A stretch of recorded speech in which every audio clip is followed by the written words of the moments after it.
കന്യകമാതാവേ അമ്മയുടെ പൊന്നുണ്ണി മോനോട് ഞങ്ങൾക്കു വേണ്ടിയെന്നും നിരന്തരം മധ്യസ്ഥം പ്രാർത്ഥിക്കണേ. കന്യകമാതാവേ അമ്മയുടെ പൊന്നുണ്ണി മോനോട് ഞങ്ങൾക്കു വേണ്ടിയെന്നും നിരന്തരം മധ്യസ്ഥം പ്രാർത്ഥിക്കണേ.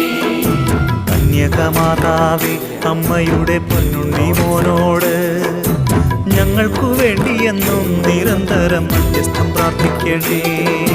കന്യകമാതാവേ അമ്മയുടെ പൊന്നുണ്ണി മോനോട് ഞങ്ങൾക്കു വേണ്ടിയെന്നും നിരന്തരം മധ്യസ്ഥം